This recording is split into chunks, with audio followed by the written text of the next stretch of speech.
शांति से वातावरण में स्कूल चल रहा है। आप उम्मीद करेंगे कि अच्छा हम अपना बच्चा लेके जाएंगे, अच्छा कल, आज नहीं तो कल ले जाएंगे, कल नहीं तो परसों, करते करते करते वो गया।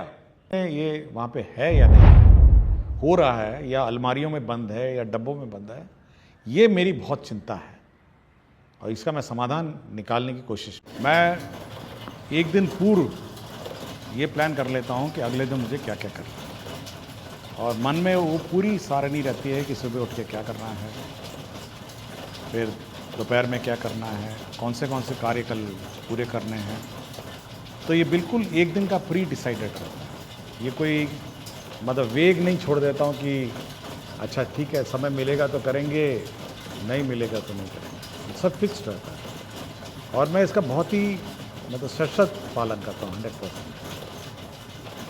देर रात सोता हूँ ज़रूर, 11-12 बजे तक सोता हूँ और अगले दिन 5 बजे उठ जाता हूँ, तो 5-6 बजे अखबार और सब पढ़ने का मौका मिलता है। और मेरा फ्लाइंग टाइम जो है हवाई जहाज़ उड़ाने का 8 से 9 बजे होता है और फिर 9 बजे अपनी वर्दी बदलता हूँ, सरकारी वर्दी है, सरकारी कमीज और शर्ट और पैंट पहनता हूँ और 9:15 बजे मैं कार्यालय पहुँच जाता हूँ। सबसे पहले माननीय मुख्यमंत्री जी का कार्यालय जाता हूँ, वहाँ पे कार्य रहते हैं। उसके बाद शिक्षा विभाग का कार्यालय है, इसी बीच मंत्रिमंडल का भी कार्यालय में जाता हूँ। तो सब कुछ समय सारणी अनुसार होता है, इसीलिए कभी भी कोई क्लैश नहीं होता है, ओवरलैप नहीं होता है। अपना हॉबी का समय अलग रहता है, कार्यालय का समय अलग रहता है। और मैं सभी से मतलब एडवाइस करूँगा कि कोशिश करें कि टाइम का मैनेजमेंट और टाइम मैनेजमेंट थोड़ा मेंटेन करेंगे सभी, और बच्चों को भी ये बात सिखाएं, क्योंकि बच्चे बचपन से अगर टाइम मैनेजमेंट सीखेंगे तो बाद में जाके मतलब सब कुछ कर पाएंगे। समय पे मैं पेंटिंग के लिए भी समय निकाल लेता हूँ, फोटोग्राफी के लिए भी निकाल लेता हूँ, हर चीज़ के लिए समय निकल जाता है। और अगर टाइम मैनेजमेंट हो तो सब कुछ हो जाता है, और अगर टाइम मैनेजमेंट नहीं हो तो कुछ नहीं होगा, फिर आप कंफ्यूजन में रहेंगे और दुविधा में ही रहेंगे हमेशा। राकेश सर शिक्षक हैं प्राथमिक विद्यालय बड़की बलियारी विक्रम पटना के।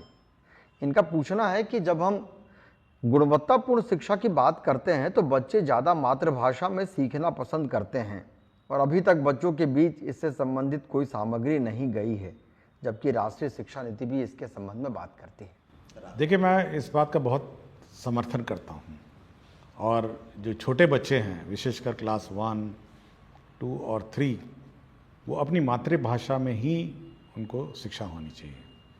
और चाहे वो अंग्रेज़ी पढ़ा रहे हों, हिंदी पढ़ा रहे हों, जब तक उनको अपनी मातृभाषा में नहीं सिखाएगा तो उनका जो लर्निंग कर्व है या लर्निंग कैपेसिटी से वो बिल्ड नहीं होगी। ये ज़रूर मतलब है, समस्या है कि हमने इंग्लिश की किताबों में भोजपुरी, मगही, मैथिली ये सब शब्दों का वहाँ पे अंकित नहीं किया है, और हिंदी भाषा की किताबों में भी ये बात लिखी नहीं है।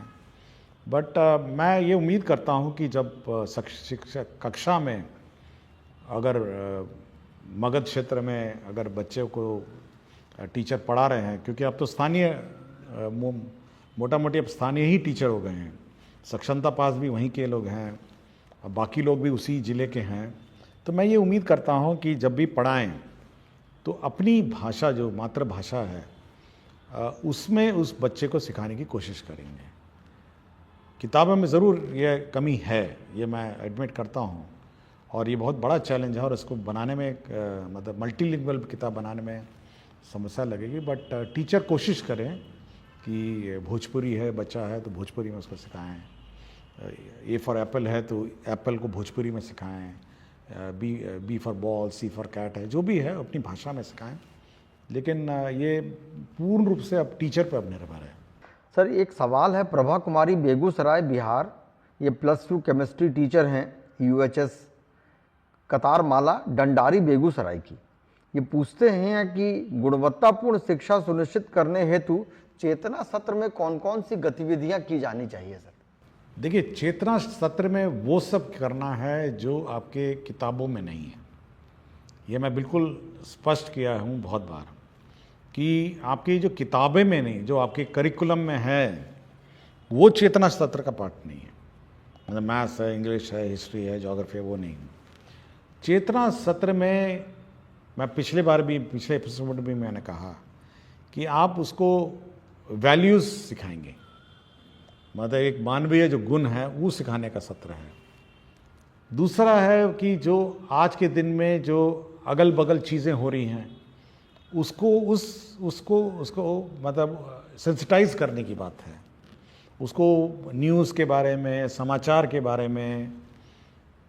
तीसरा है राष्ट्र के प्रति प्रेम और सम्मान की भावना, जैसे राष्ट्रीय गान है या राज्य के प्रति प्रेम और सम्मान की भावना है, तो बिहार गीत है। तो ये सब चीज़ें उसको सिखाना है। और एक साथ कतार में खड़े होके प्रार्थना करना, एक साथ और बच्चों को संबोधन, मतलब जब बच्चे कोई ना कोई क्लास में एक बच्चा सुनाता है, कोई भी का वक्तव्य अपना देता है, तो लीडरशिप क्वालिटीज़ हैं, तो ये सब सिखाने का सत्र है। क्लासरूम का जो सब्जेक्ट है वो उससे बहुत ही भिन्न है।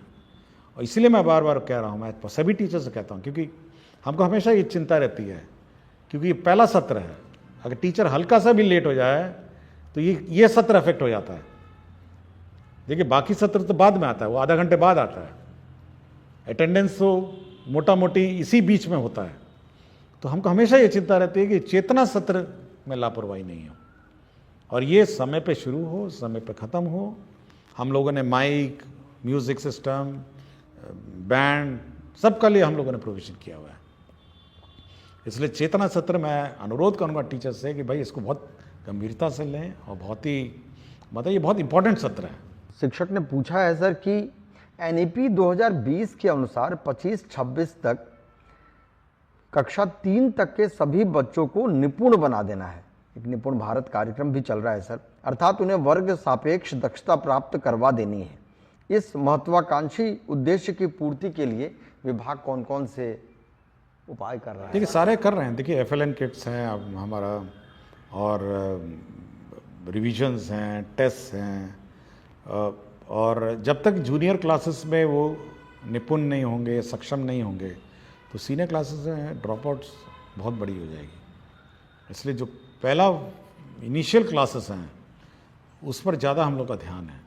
और एक बात पकड़ ले हो, मतलब रफ्तार पढ़ाई और शिक्षा का, तो ड्रॉप आउट्स भी उतना कम हो जाएगा। तो मेन फोकस हम लोग का वही है, क्लास 1 to 8। सर एक शिक्षक ने पूछा है सर कि विभाग से कई टोल फ्री नंबर जारी किए गए हैं, परंतु बहुत बार फ़ोन करते रहने पर भी कोई बार उत्तर प्राप्त नहीं होता है, ऐसे में हमें क्या करना? देखिए टोल फ्री नंबर वही है जो वेबसाइट पे है, विभाग के वेबसाइट पे जो नंबर है वही टोल फ्री नंबर है। और उस टोल फ्री नंबर मल्टीपल, वहाँ पे 30 टेबल रहते हैं, 30 लोग उसको उठाते हैं, कॉल को रिकॉर्ड करते हैं, उसका हर आवेदन पत्र चेक होता है, उस पर क्या अनुपालन हुआ चेक होता है। इसलिए मल्टीपल टोल फ्री मत खोजने की कोशिश करिए, आप वेबसाइट में जो टोल फ्री नंबर है उसी को डायल करिए और अपना कंप्लेंट वहीं पे रिकॉर्ड करिए। एक शिक्षक ने पूछा है, कभी कुछ दिन पहले ही आपने कहा कि प्रत्येक शिक्षित व्यक्ति की जिम्मेदारी है कि वो अशिक्षित को शिक्षित बनाए, एक शिक्षक को छोड़कर अन्य शिक्षित व्यक्ति यह कैसे सुनिश्चित कर सकता है? देखिए ये बाबा साहब डॉक्टर भीमराव अम्बेडकर जी का कथन है, और 14 अप्रैल को एक कार्यक्रम में गया था मैं, उस कार्यक्रम में मुझे किताब मिली थी और किताब के पीछे वाला कथन है जो मैंने पढ़ के सुनाया है। और देखिए टीचर तो शिक्षित हैं जो शिक्षा ग्रहण कर रहे हैं, लेकिन समाज में बाकी लोग भी तो शिक्षित हैं ना, आपके मुखिया जी हैं, वार्ड सदस्य हैं, जीविका हैं, तो सब लोगों का अगर आप शिक्षा प्राप्त करते हैं तो ये आपकी जवाबदेही है और आपकी रिस्पॉन्सिबिलिटी है कि बाकियों को भी आप शिक्षित बनाएंगे। देखिए बहुत ही सिंपल ही मांग रहा हूँ मैं, कोई बहुत बड़ी डिमांड नहीं है मेरी, मैं इतना ही कह रहा हूँ कि भाई जो बच्चा बाहर घूम रहा है या बच्चा ड्रॉप आउट है उसको वापस स्कूल में लाइए, इतना ही कर दीजिए, बहुत है। मैं खुद बहुत बड़ी चीज़ नहीं मांग रहा हूँ एक शिक्षक व्यक्ति से। बच्चा बगल में मोहल्ले में घूम रहा बाहर, उसको आप समझा बुझा के स्कूल में भर्ती करा दीजिए, इतना ही मेरी डिमांड है। और इतना ही करिए ना, बाकी कुछ मत करिए, आप इतना ही कर दीजिए। बाकी वो बच्चा एक बार शिक्षित हो जाएगा, वो अपने में संभल जाएगा। जी, बहुत उपयोगी है सर। कि सर एक शिक्षक ने पूछा है कि कई शिक्षक अपनी लेखनी या नवाचारी मन के कारण सोशल मीडिया पर बहुत प्रसिद्ध होते हैं, परंतु उस नवाचार को अपने वर्ग कक्ष तक ले जाने में असफल रहते हैं। इस सिचुएशन को डील करने हेतु आपका क्या सुझाव है सर? देखिए, बार बार मुझे डायरेक्टर SCERT से मेरी बात होती है और मेरे ख्याल से हर 1 महीने में उनका इस पर मेरे से डिस्कशन हो जाता है और मैं बार बार उनको ये चिंता व्यक्त करता हूँ कि भाई ट्रेनिंग तो बहुत अच्छा कर देते हैं, FLN भी बहुत अच्छा बना लेते हैं, लेकिन यह वहाँ क्लासरूम परिवेश में क्यों नहीं दिखता है? मतलब जब क्लासरूम में जाता है तो ये परिवर्तन कैसे हो जाता है? आप या तो आपका ट्रेनिंग मेथोडोलॉजी गलत है, ऐसा नहीं है ना कि हम FLN यहाँ बनाएं। मान लिया उस दिन 110 FLN थे और क्षेत्र में जाएंगे, हो सकता है उसमें 110 में 60 हो, 40 नहीं हो पाए। तो बार बार मैं SCERT को ये बोलता हूँ, भाई ट्रेनिंग जब आप करते हैं और ट्रेनिंग मेथोडोलॉजी करते हैं तो आप ये ध्यान रखें कि जो आप पढ़ाते हैं वो स्कूल में इम्प्लीमेंट हो रहा है, यह सुनिश्चित करेंगे। और ये भी कहा है कि हर जो फैकल्टी है उसके साथ आप 2 स्कूल अटैच करेंगे।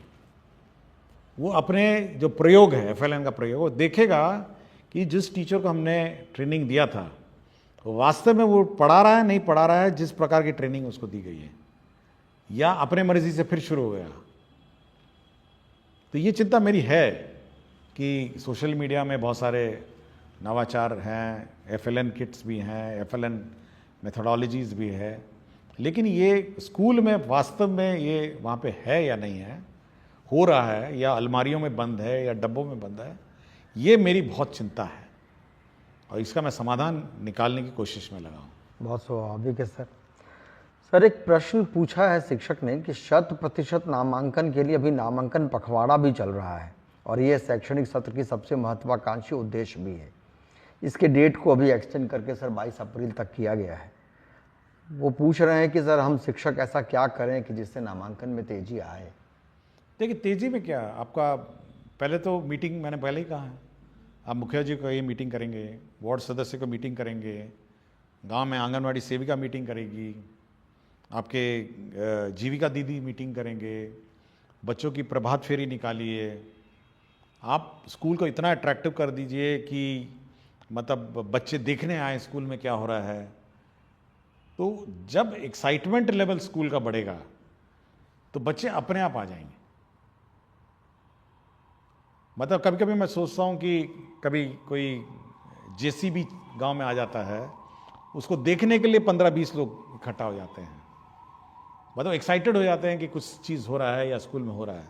तो जैसी स्कूल में वो एक्साइटमेंट है, अटैचमेंट है, या स्कूल में कोई इवेंट हो रहा हो, माइक, देखिए एक चीज़ मैंने सबको कहा है कि शुरू में 6:30 बजे स्कूल है, आप एक ही काम करिए, कुछ नहीं करना है, आप जोर जोर स्कूल का गाना चलाइए, जोर जोर परेड करिए, जोर जोर अपना स्कूल में वक्तव्य दीजिए, ताकि पूरे गांव में आवाज जाए कि स्कूल शुरू हो गया।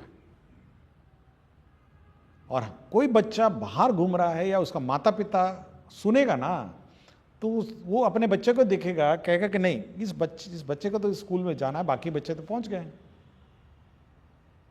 तो ये माइक है, बड़ा एम्पलीफायर ले लीजिए ना, बड़े बड़े एम्पलीफायर ले लीजिए, लेकिन ऐसा आवाज करिए पूरे गांव मोहल्लों में कि अगल बगल सारे माता पिता को पता चल जाए कि 6:30 बजे स्कूल शुरू हो गया है, अब स्कूल की गतिविधि शुरू हो गई है, प्रार्थना शुरू हो गया है, आपका राष्ट्रीय गीत हो रहा है, या आपका कोई वक्तव्य सुनाया जा रहा है। ये जो आप पूछ रहे थे पहले कि चेतना सत्र का क्या उद्देश्य है, चेतना सत्र का उद्देश्य ये है कि चेतना स्कूल के अंदर ही नहीं बल्कि स्कूल के बाहर भी चेतना करना, और अगल बगल जितने माता पिता हैं उनको अपने लगे अंदर कि भाई मेरा बच्चे को तो होना चाहिए समय, लेट भी नहीं पहुंचाएगा, कि भाई जैसी आवाज आएगी तो बच्चा सो भी रहा होगा तो उठा के उसको भेज देगा कि भाई तुमको तो 6:30 बजे स्कूल शुरू हो गया है। और या कहीं ड्रॉप आउट होगा तो उसको भर्ती कराएगा। तो उस चेतना सत्र में माइकिंग का, आवाज का, मतलब उसका प्रयोग किया जाए और फुल वॉल्यूम में प्रभात फेरी निकाली जाए, माइक लगा के मुखिया जी का मीटिंग कराया जाए, वार्ड सदस्य का मीटिंग कराया जाए, जीविका बिल्कुल हिला दिया जाए। मतलब गांव का जो वातावरण है उसको इतना चार्ज कर दिया जाए कि सारे बच्चे स्कूल आ जाएं। बिल्कुल, बच्चे भाग के आए स्कूल। हाँ, मतलब जब एक्साइटमेंट होगा तो सब आ जाएगा ना। अब आपको उम्मीद करेंगे कि हाँ एक तो शांति से वातावरण में स्कूल चल रहा है, आप उम्मीद करेंगे कि अच्छा हम अपना बच्चा लेके जाएंगे, अच्छा कल, आज नहीं तो कल ले जाएंगे, कल नहीं तो परसों, करते करते करते वो गया। फुल वॉल्यूम में गीत बजाइए, स्कूल में गीत बजाइए, फुल वॉल्यूम में प्रार्थना चलाइए, पूरा गांव का माहौल को ना हिला दीजिए माइक से। विभिन्न धर्मों में भी है, होता है ना, मस्जिद में अजान होती है, मंदिर में आरती होती है, कितना अट्रैक्शन हो जाता है किसी भी मनुष्य को कि बस जाके प्रार्थना या इबादत करनी है, तो वो पैदा करना पड़ेगा स्कूल को। एक मंजीत कुमार शिक्षक हैं सर, राजकीय मध्य विद्यालय माधोपट्टी के।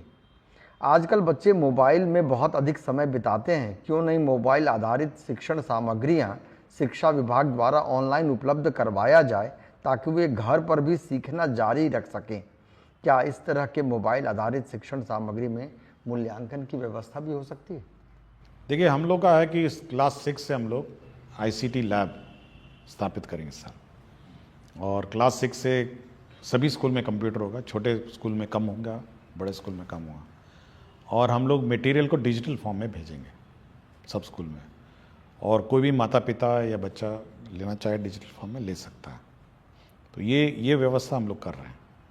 और लाइब्रेरी में पेन ड्राइव हम लोग रखेंगे, जो बोरो करना चाहेगा किताबों के अतिरिक्त पेन ड्राइव भी बोरो कर सकता है, घर ले जाए अपना कॉपी करे या जो करना करे। तो डिजिटल लाइब्रेरी को भी हम लोग स्ट्रेंथन करने की कोशिश में है। तो इस साल हम लोग का यही लक्ष्य है कि ICT लैब हो, डिजिटल लैब हो, और बच्चे मतलब फिजिकल बुक्स के अलावा डिजिटल बुक्स भी बोरो कर सकें, ये हमारी व्यवस्था है। एक बच्ची का प्रश्न है सर, सुहानी कुमारी हैं, कक्षा 4 मध्य विद्यालय माधोपट्टी दरभंगा की। इनका सवाल है सर कि विद्यालयों में बच्चों की ऑनलाइन उपस्थिति दर्ज करने को लेकर कुछ दिन पहले संकल्प लिया गया था, क्या इसी सत्र से बच्चों की ऑनलाइन हाजिरी बनेगी? ये कौन सा क्लास की हैं? ये कक्षा 4 की हैं सर। 4 की हैं, चलिए। ये अट्रैक्ट हो रही हैं चीज़ों के साथ की। कक्षा 4 में भी मतलब डिजिटल एज का जनरेशन है। देखिए, हम लोग ये अवश्य है कि हम लोग ऑनलाइन अटेंडेंस लेंगे, और सबसे प्रथम 1 मई से आपको याद होगा कि हम लोगों ने 30 टैबलेट 30 स्कूल में बांटे हुए हैं और उसकी मॉनिटरिंग कर रहे हैं। तो सबसे पहले हम लोग इस 30 स्कूल में ऑनलाइन अटेंडेंस, मतलब बच्चों का अटेंडेंस करवाएंगे। ये 30 जो स्कूल्स हैं, 5 ज़िले हैं, 5-6 ज़िले हैं, हर ज़िले में 5 हैं, और उसमें इवन फेस रिकग्निशन सॉफ्टवेयर भी बिल्ट इन है।